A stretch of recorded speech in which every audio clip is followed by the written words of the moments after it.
stage sous convention proposé au sein du ministère par les armées, directions et services s'adresse aux jeunes dès la classe de 3e et ce jusqu'à l'enseignement supérieur, Bac plus 7. Donc ces stages sous convention sont vraiment l'opportunité pour les jeunes de découvrir la diversité des métiers proposés au sein du ministère, puisqu'on en compte environ 900 métiers différents. C'est pour les jeunes aussi une expérience valorisante pour leur expérience professionnelle en devenir et leur insertion sur le marché de l'emploi. Il a fallu recenser les différents besoins, réaliser l'annonce, recevoir toutes les candidatures. J'en ai reçu au moins 250. Que le temps de tout étudier, de recevoir les candidats, de les sélectionner.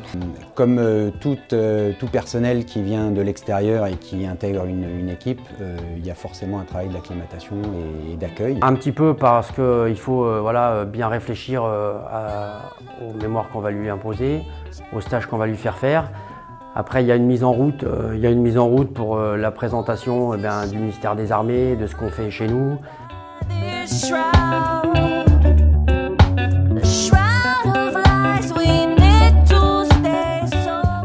Cette offre de stage par internet sur le catalogue des stages armée jeunesse.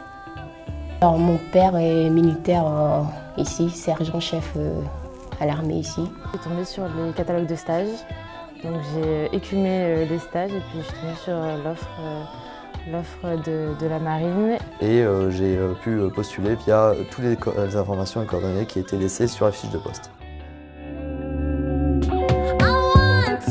Au sein du lab, donc je participe à l'élaboration du protocole expérimental pour les tests d'un produit qui va être adapté aux différentes forces armées. Ce projet m'a beaucoup parlé car il intervient également pour le GIGN qui est la force emblématique de la gendarmerie nationale.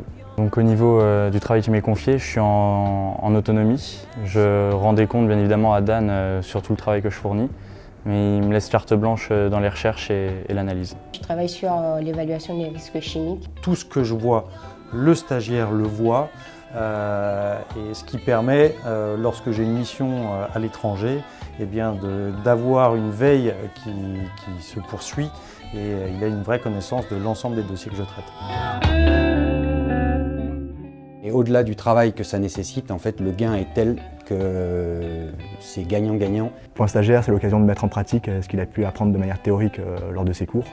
Et ça permet aussi de se déterminer son choix professionnel. En l'occurrence, pour Nicolas, de faire le choix entre une carrière opérationnelle et une carrière dans le milieu du design de matériel militaire. Les avantages de cette expérience, c'est que finalement, je suis devenue peut-être un peu plus opérationnelle qu'en sortant tout juste de l'université où on fait que de la théorie. Là, j'ai tout mis en pratique. C'est plutôt un gain de temps dans le sens où il y a une vraie répartition des tâches entre lui et moi. Et donc on gagne en efficacité. D'abord, ça m'apporte une connaissance du monde du travail, travailler dans une équipe, en plus dans une administration publique, donc c'est un cadre un peu particulier. Ça me permet d'avoir une véritable approche de l'expérience professionnelle en administration centrale et au contact des missions de défense à l'étranger. Finalement, cette jeunesse, c'est la relève. Nous avons tout intérêt à la préparer au mieux aux défis qui nous attendent demain. Au ministère des Armées, il n'y a pas que des militaires qui partent à la guerre. Et il y a un petit peu de tout. Il y a aussi bien des militaires, des civils, des fonctionnaires, tout type de métier. Tout le monde peut réussir à trouver sa voie.